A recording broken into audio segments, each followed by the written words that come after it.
Hello, what's up mga ka-J-Vlog? Welcome ulit sa panibagong video. And for today's video, ayan, mag-unbox tayo ng isang napaka-affordable na smartwatch. At ito ay mula sa Hailu, ang Hailu RS5 smartwatch. Maganda kaya to? Tara mga J-Vlog, check natin.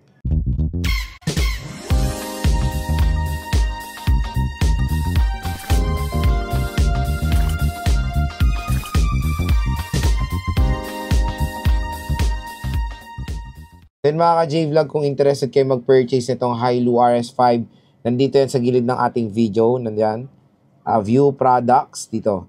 View products kung interested kayo bumili nitong Hailu RS5. Dito yan sa gilid View products para ma-redirect kayo sa super duper below SRP neto. So meron siyang dual core processor, 2-in-1. At ang maganda dito is meron na siyang braided strap. Ayan o.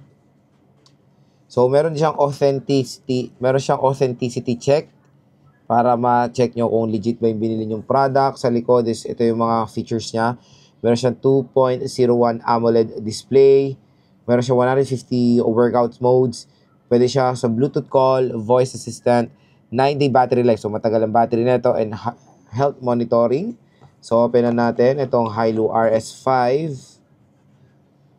Okay, ayan. So bubungad sa atin yung smartwatch mismo. Ayan. Maganda dito, malaki rin yung screen display niya. Mamaya na to, tingnan na natin yung content ng box. Meron tayo ditong charging cable. Magnetic siya. And of course, ito yung kanyang free strap. Color green nga lang. Medyo hindi ko gusto yung type of color nila sa inclusion. Sana black na lang para universal. Pero yan, I think universal din naman yung strap niya. Extra lang pala to. Pero may kasama na tayong sports band. Okay, ang maganda may extra strap. So ito yung instruction manual at yun lang naman mga J-Vlog. Very simple lang naman itong Hailu smartwatch. So let's proceed to the smartwatch. Ito siya. So may sticker pa siya dito. Lisinan natin. Ayan na. Naka-AMOLED. Maganda kasi dito mga J-Vlog. AMOLED display. Itong device na to. So ayan no. So, dito sa right side, yung kanyang digital crown. And button din siya as well. And ito yung kanyang mga sensors. So, meron siyang heart rate monitoring. Tanggalin natin itong plastic na to. Yun o. So, ito yung charging pin contact. Matte finish siya. Malaki yung screen. And of course, meron siyang speakers for Bluetooth call. So, let's try yung suotin. Yun. So, very comfortable yung strap niya in fairness. Hindi siya nakakairita. Lalo na pag nag-workout kayo, mas okay rin siya. Lalo na tong Hailu smartwatch na to is merong 150 workout modes. So, ayan. So, open natin to. So, let's try to pair it sa ating Android or iOS. So, pwede rin siya both naman yan. So, hello daw.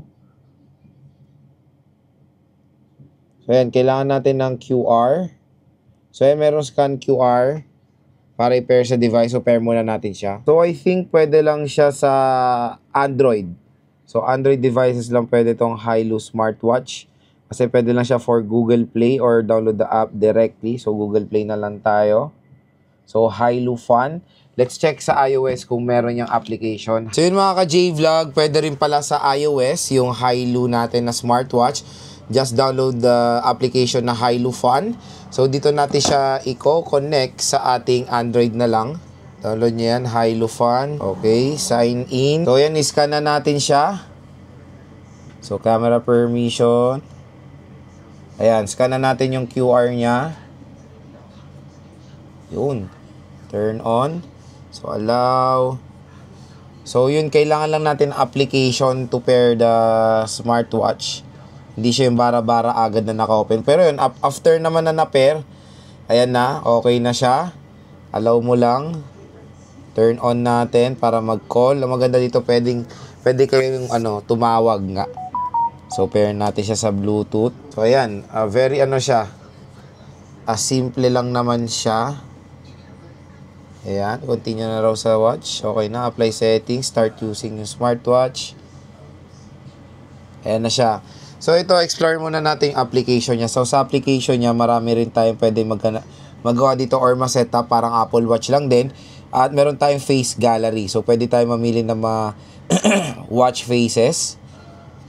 Ayan, bunch of watch faces para sa inyo. So, let's try to download ng isa. Okay, ano ba maganda? Dami, no? I think free naman tong mga to. Ayan, marami kayong mga choices. So, let's try etong sad face. So, setting as current smart watch face. So, adding na siya. Tapos, nagsisync na dito sa smartwatch natin. So, very simple lang mga ka-J-Vlog. Ayan. So, ganun na. Ayan, no? Diba? Ang maganda dito, malaki yung kanyang watch face. Ay, yung screen. Tapos, AMOLED pa kasi. Yan yung ilalaban nyo dito sa Hailu RS5. Ang dami nyong pagpipilian din mga watch faces. Tapos, super duper mura lang netong smartwatch na to. So, yun. Kung interested nga kayo, ilalagay ko po yung link niya sa description box. So, yun. Explore natin tong si Hailu RS5. Ayan siya. So, yung brightness niya, hindi pa yan yung peak. Ayan yung peak niya. Sobrang taas ng brightness nito. Sobrang solid. Pwede natin siya silent, do not disturb. Ayan, ang ganda ng screen nito mga ka-J-Vlog. Tapos, pwede rin natin hanapin yung smartphone natin. Flashlight. Ayan, may flashlight mode din siya. Battery saver mode and yung settings of course. So, try nga natin kung wow, parang Apple Watch din. Naro-rotate natin yung kanyang dial. Ayan.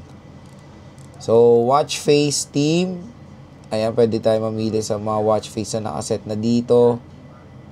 Ayan, may mga basic na nakaset. Again, meron pa naman kayong pwedeng i-download doon sa application. So, brightness, babaan natin para makita natin dito sa video. So, brightness, screen time, sound and vibration. So, stronger. Malakas din ang vibration in fairness ha. Mute. Ayan. Password, raise to wake. Naka-on naman na siya.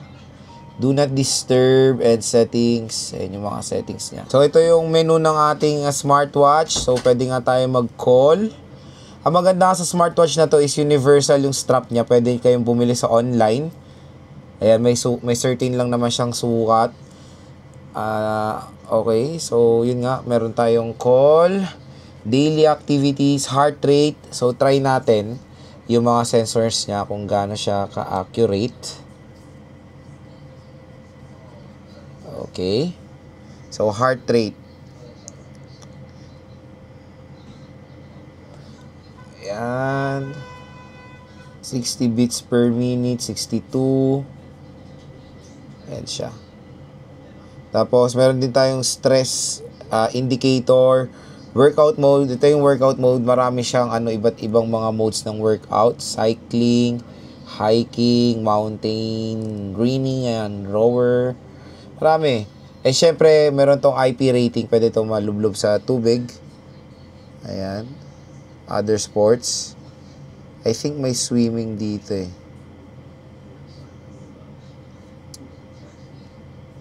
Walang swimming siya. Sports record ito, blood oxygen. Pwede ma-measure din yung blood oxygen nyo. Ayan, check natin. Ang gusto ko rin dito mga J-Vlog sa mga smartwatch is merong sleep monitoring na very helpful sa akin yung sleep monitoring. Lalo na parati tayong puyat, para alam natin kung ilang oras na tayo natutulog or ilang hours ba yun na kung ano natin. Ayan, okay naman yung ating blood oxygen. Ito, sleep monitoring. So, syempre, pag sleep monitoring, kailangan suot nyo to para ma-monitor yung sleep. Music, meron din tayong weather, breathing exercise. Pag meron kayong anxiety, parang ako, ayan, pwede kayo mag-breathing exercise. Wow, respiratory rate. Ano ba to? Check natin, respiratory rate. Ang dami niyang mga sensor na very helpful sa atin, of course. At yun nga, malaking tulong din yung large display nito nga Hailu RS5. Ayan siya. So, nag-scan pa siya. Ayan, 15 BRPM. Naka-ano na tayo. Ayan. Mood. O, di ba? Na-measure din yung mood natin. Information, voice assistant, SOS. Ito, sa mga babae, yung yung period nyo, pwede natin matrack na rin. Settings. Ayan lang mga ka-J-Vlog. Ang daming features or health features netong Hailu RS5 sa murang halaga lang. Kasi syempre, yung mga ibang features na nakikita rin natin dito, nakikita lang natin sa mga high-end smartphone. At ang maganda dito yung dial niya is narorotate din parang Apple Watch din. So again mga ka-J-Vlog, kung interested kayo mag-purchase nitong Hailu RS5, i-click nyo na po yung link natin dito, yung view product na yan. Definitely maganda siyang i-recommend sa mga consumers na naghahanap ng very affordable na smartwatch na pwedeng matrack ang inyong heart rate, pwedeng matrack ang pagtulog nyo, breathing exercise, ayan. Kumbaga, pwede rin itong fitness body, and of course, pwede rin tayong tumawag dito sa smartwatch na to.